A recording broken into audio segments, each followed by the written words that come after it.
Hello and welcome back to a brand new reading vlog. So it is currently Monday, so I started this vlog a little bit later than I had planned. I got back from camping yesterday and I did not film a single thing while I was camping, and there's a good reason. I mean, it's kind of a good reason, I don't really know. There was so many people that went camping, like so many extended family and stuff that ended up going, and it was so busy and so chaotic the entire time. I didn't have a moment by myself, which was overwhelming for me as someone who gets overwhelmed by too many people. So I just didn't vlog at all. I did not have a chance. So I came back yesterday because I had a terrible migraine. Got some rest yesterday. Got up early this morning. I have showered. I went for my walk, which I got some footage of, and I ate my breakfast when I got home, and I did a little bit of reading. So a little update for my reading. In my last vlog, I was reading Gideon the Ninth. I have since DNF'd Gideon the Ninth. I found myself, and it wasn't because it was a confusing book. I think I was like understanding it pretty well. I decided to DNF it because I just found myself not really caring too much about the characters, not really getting too emotional about the characters, and the story I just didn't care about. And so if I'm not like emotionally invested in a book, especially, I was halfway through that book and I just found myself not caring. And if I get halfway through and I'm still feeling that way, I will DNF a book. So I have DNF'd Gideon the Ninth, and I'm still reading Ballad of Songbirds and Snakes. I know it's been like 3 vlogs by now, but I'm not really into it. Like, I'm into it for sure. I just, like I said, don't really care about Cornelius. No, I do find it interesting to see his journey to where he got to where he was. I think it's interesting to see how he thinks, how he feels. I'm rewatching the Hunger Games right now, and it just kind of makes you see Cornelius Snow, the president, in a whole different light, to be honest. So I do like that background I'm getting for the book and the series as a whole. But like I said, I hate him. He is such an awful person. But since then, I have picked up some physical reads. This is a short story that I'm reading by TJ Klune. TJ Klune is one of my favorite authors of all time. I am obsessed. My favorite book by him is House on the Cerulean Sea and In the Lives of Puppets. So I'm currently on a journey to read all of his novels. I've read Under the Whispering Door and the second book, Somewhere Beyond the Sea, which is the second book to House on the Cerulean Sea. Those are all of his books I have read so far. I have recently got The Bones Beneath My Skin, which is another standalone book by him. And then I also recently purchased Wolfsong, which is the first book in his series that he's written. And then this book right here is a short story that he wrote about the end of the world, and that is We Burned So Bright. I'm 75% of the way through. I'm almost done. This is what I brought with me camping, and so I got through quite a bit. I'm obsessed with this book so far. I'm not annotating it, which I think this is definitely going to be a reread where I annotate it, because he's got the most beautiful writing. He really puts in perspective a lot of things. Sorry if you hear they're doing like construction stuff outside. But anyways, he really puts like life into perspective. He gives a new viewpoint to life, which I think is very interesting, especially coming from a queer man. It's kind of like how his journey has been his entire life, and so I find that really fascinating. And this is a book about the end of the world, so pretty much there's a black hole coming and is swallowing up our entire solar system. And at the end of the world, they decided to make this journey.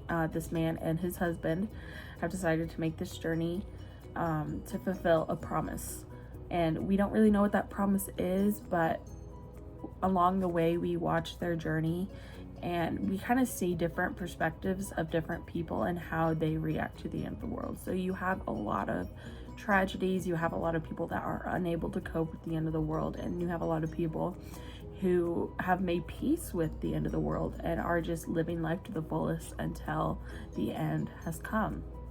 And so these men are experiencing so many different types of people along their journey, and at the same time they're trying to figure out how to cope with the end of the world themselves.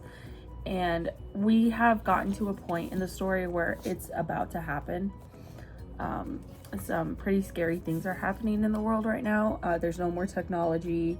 There's no more like radio or anything like that because of the black hole. Gravity is really doing weird things right now, and so we're getting very, very close. The moon is about to be pulled into the black hole, and once the moon goes, then the rest of the world is going to go as well. So we're getting really, really close. They're not sure if they're going to make it to their destination, but they're trying their darndest, and they're not going to stop.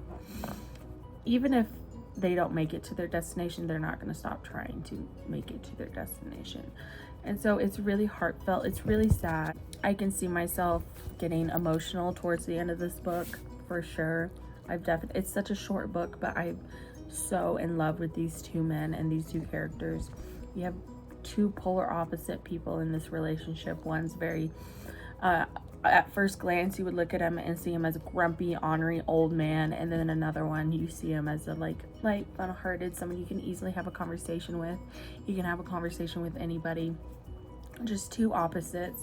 And you kind of see, they talk a little bit about how they grew up, their journey growing up, and you really see what these two men have between each other is nothing but pure love.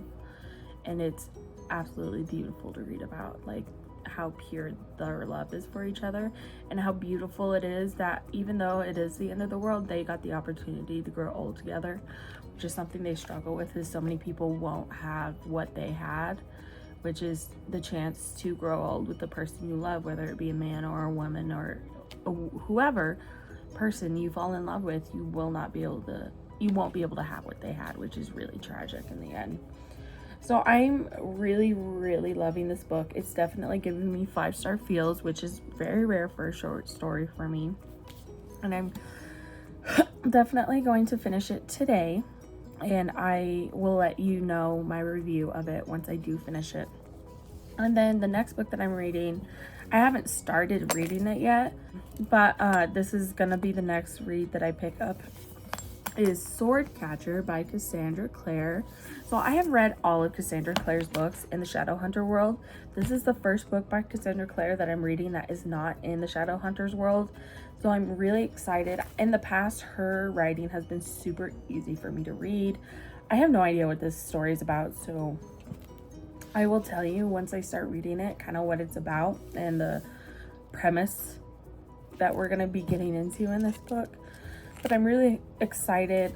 I am going on another trip. I leave this late afternoon, this evening. I'm going to be gone for 2 days. I'm bringing my dogs with me.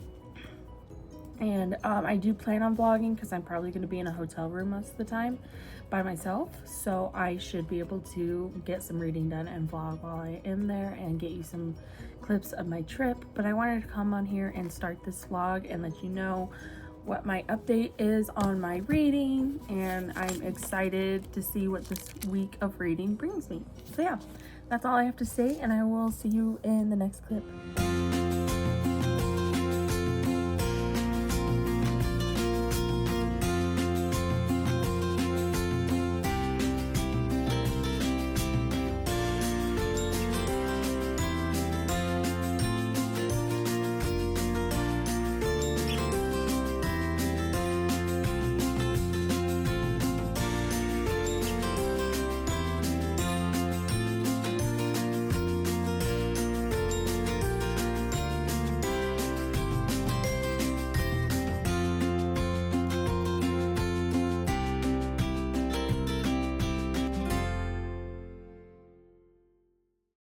I'm back like an hour later because I have finished We Burn So Bright by TJ Klune. I ended up giving it a full 5 stars on Storygraph. I absolutely loved it. I'm not really like a short story person. I've never been one to really be gripped by short stories because I just feel like there's not enough time to really become attached and to the story, let alone to the characters. But this story did a fabulous job of doing that. Like, I definitely didn't cry at the end. Like, I feel like if it was a full book, I definitely would have cried at the end. But it definitely like made you feel something at the end of the book. Sorry, I can't figure out an angle that I like, so I'm just kind of moving around.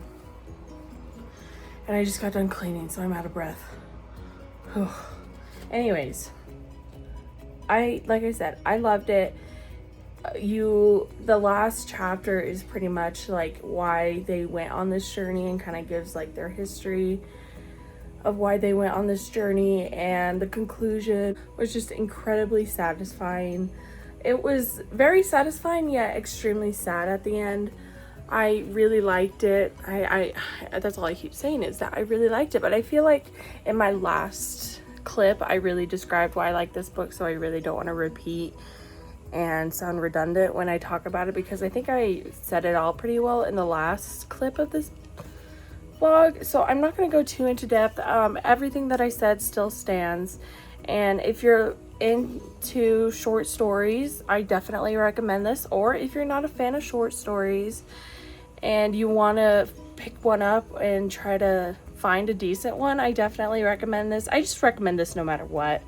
If you like, you know, to think about, you know, what would happen at the end of the world, if you want to, you know, think about like philosophically, you know, human nature, things like that. This goes into all of it. You get to see so many people's journeys and how so many people would react to the end of the world, especially when there's nothing to do about it. And I just think it's a really interesting read, and I definitely recommend it. Especially if you're a TJ Klune fan, or if you're trying to get into TJ Klune, start with his short story, see if you like it, and if you really like it, you know, maybe you'll want to read the rest of his works. Like I said, I've read all these except for these two right here, which I have on my shelf, so I definitely want to read those soon, because after reading this book, I'm like in a TJ Klune mood. Like, I just want to keep reading his writing. But I am going to take a break. I am going to start my Cassandra Clare book next. It is a chunky book, but I'm not too worried about it because, like I said, her books are pretty easy to fly through because her writing style is just so easy to read, and I hope that it continues in this new series. And I'll give you a synopsis, like I said, once I start it. I am kind of just getting the house cleaned up and ready to go for when I leave again, so that when I come home I don't really have to do anything. I'm gonna get packed up here soon. I'm waiting for a package to be delivered today, and then after that package is delivered, then I can leave. I don't have to check into the hotel till 3 o'clock, so I have plenty of time. So I am just kind of getting ready to be away for the next few days. Gotta get the dogs food and water and stuff packed up, get the cats plenty of food, change out their litter box. Jack wants to say hi. I don't know if you've seen him in my vlogs yet. You might in my older vlogs see him. And then over here we have Penelope. That's his sister that he loves, even though they fight.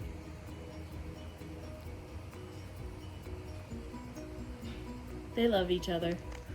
So those are my cats, and I gotta get them ready, get their food and water and stuff filled up so that they can be alone for the next few days. And yeah, I will update you here shortly, hopefully. That's all I have to say. Bye.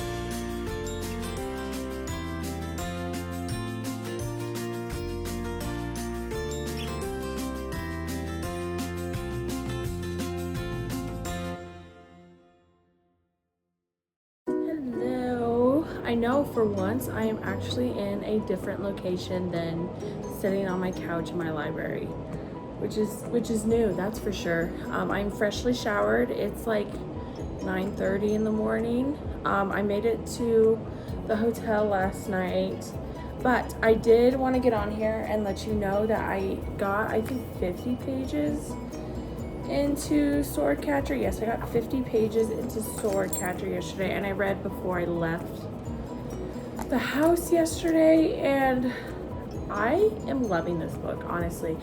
it's really making me glad that I DNF'd getting in the 9th, because I was like not feeling sure if I did the right thing in DNFing that, because I don't know, I hate DNFing a book.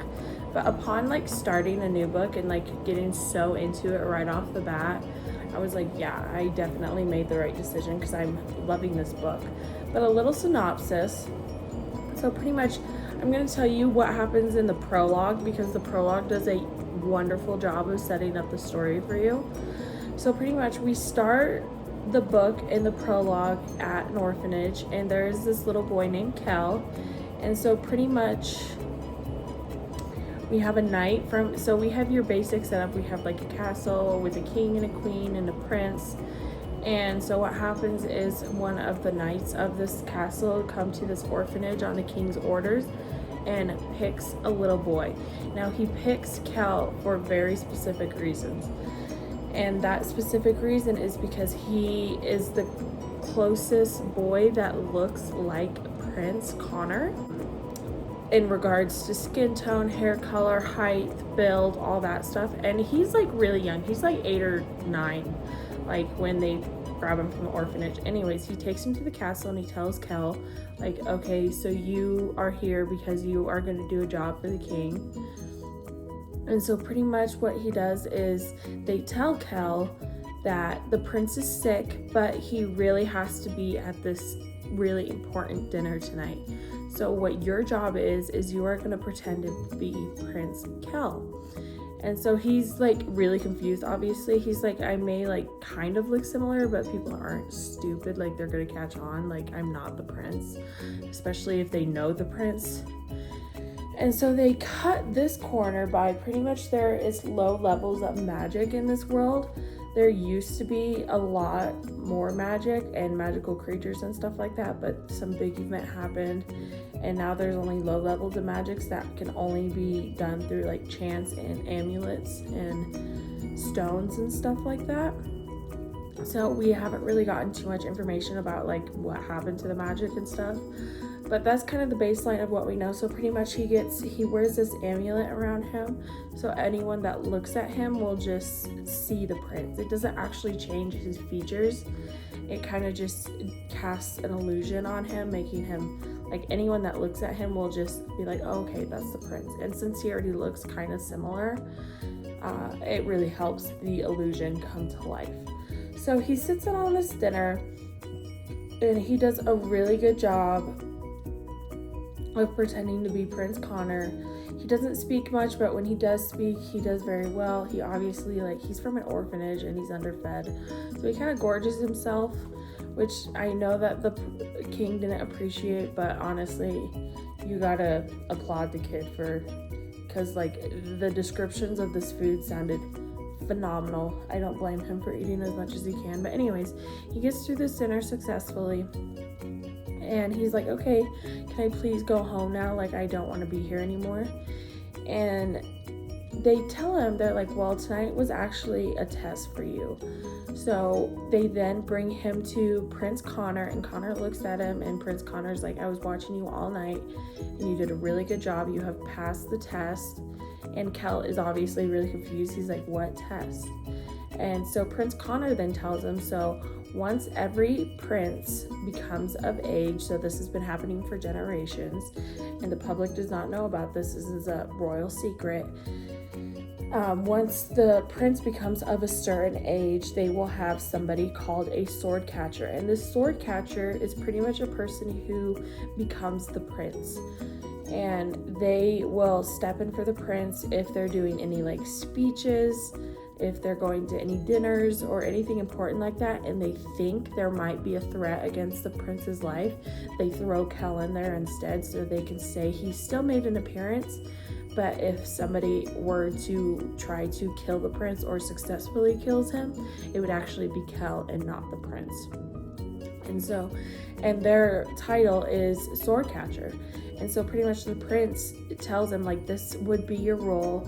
I'm only going to give it to you if you actually want this role. I'm not going to force this upon you. This is completely your choice.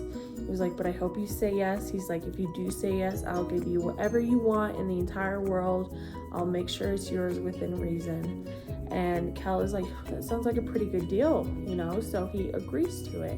And that pretty much sets up the whole premise for the rest of the book. We then jump into chapter 1 where they're older, obviously, and they've settled into their roles. And then I'm sure there's going to be a lot more to the plot.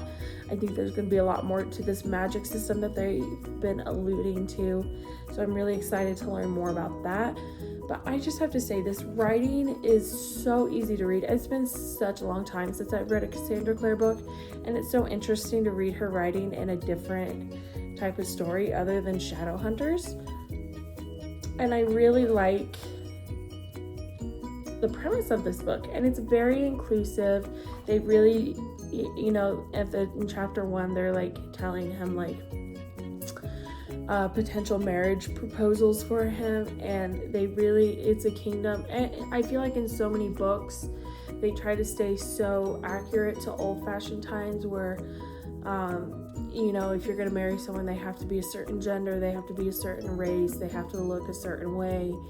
And in this book, it really doesn't matter. Like, all that matters is obviously like what they have, like with their title. Like, race doesn't play into it whatsoever. Gender does not play into it. So the prince can marry either a princess or a prince.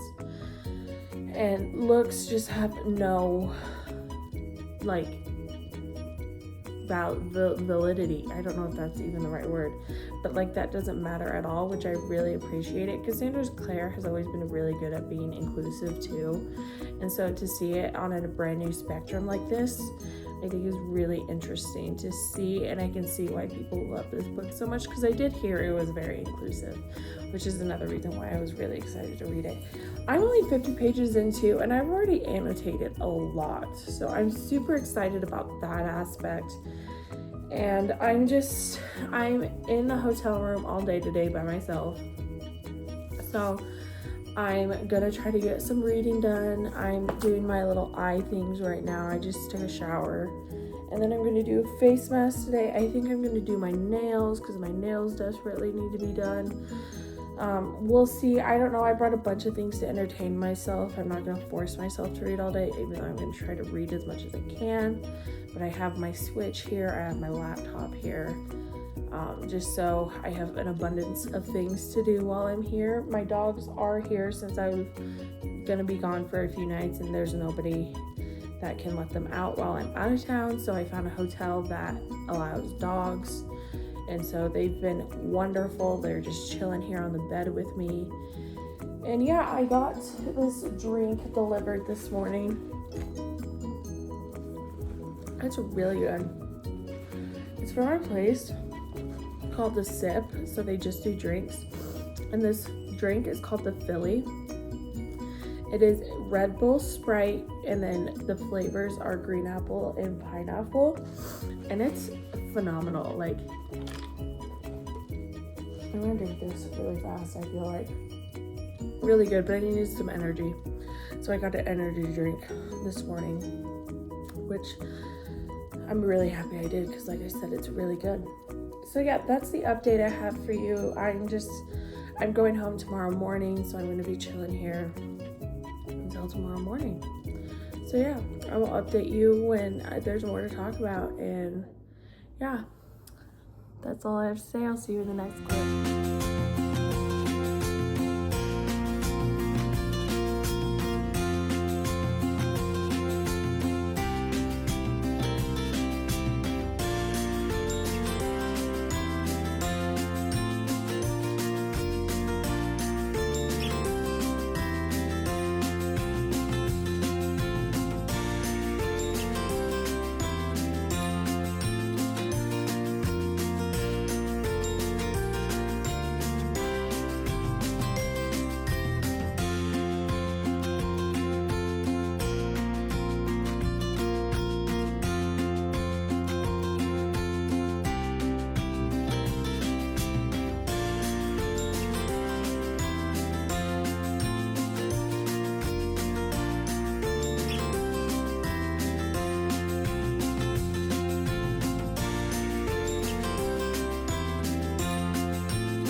Hello, I'm back with another update. So as you can see, I have made it home successfully from my trip. It's actually been a few days.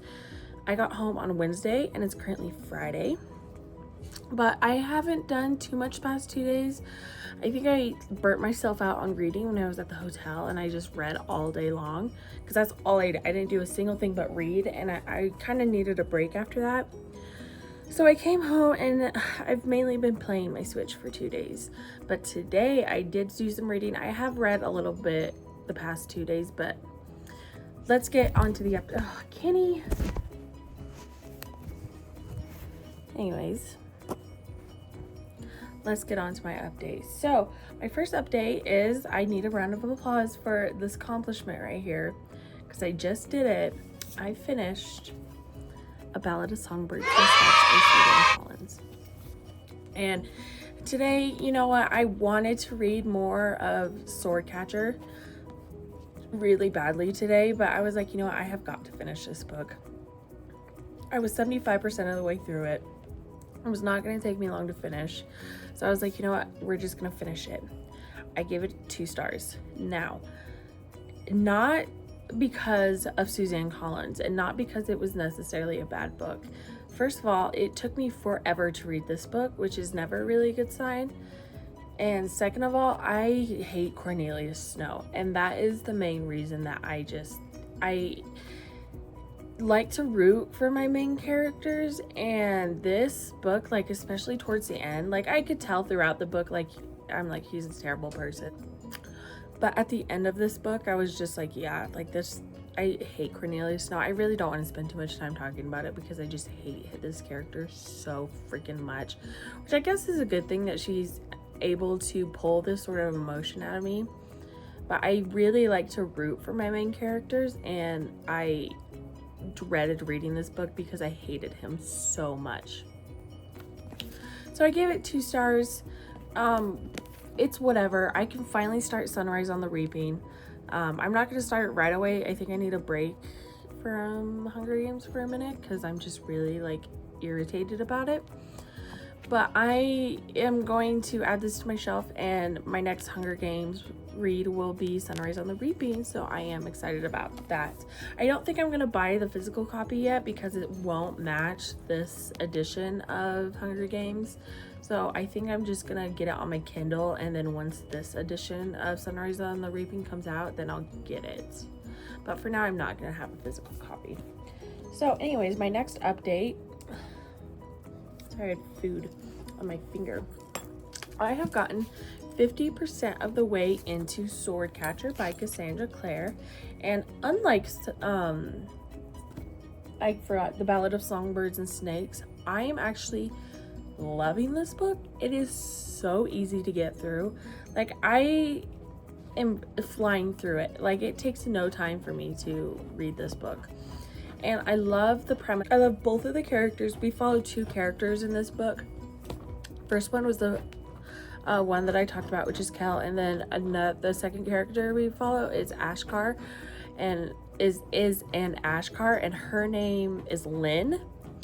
And so what an Ashkar is, I don't know if I explained really what an Ashkar is. So pretty much there used to be magic in this world, which I know I did briefly talk about. There used to be magic in this world, but now there is no longer magic in this world, except for like really, I don't want to say like weak, but like weak magic, and it's very slim. And the only people that are allowed to do who have the capabilities of doing this type of magic is an Ashkar. And they are really treated poorly by everyone in the world. A lot of politics go into it, but that's who our second character that we're following. I love her so much. She is amazing. Kel, I love him as a character. His position is very conflicting. I'm very curious to see where his story decides to go and how he develops as a character. I'm really interested in. But I'm really, really enjoying this. Cassandra Clare's writing is phenomenal, so easy to read and yet so descriptive. And as you can see, I'm annotating it quite a bit too. So that's always a good sign when there's a lot to annotate. I think that means like you have really good writing if I annotate a lot. So that's what I was hoping for anyways with Cassandra Clare. So hopefully I get to finish this soon, this next week. Hopefully we'll see what happens. I kind of have a busy week coming up, but hopefully I can get a lot read.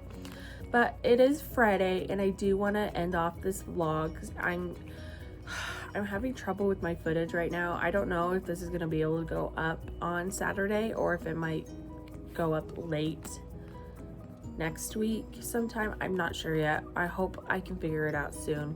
So this vlog might be up a little late. I'm not sure.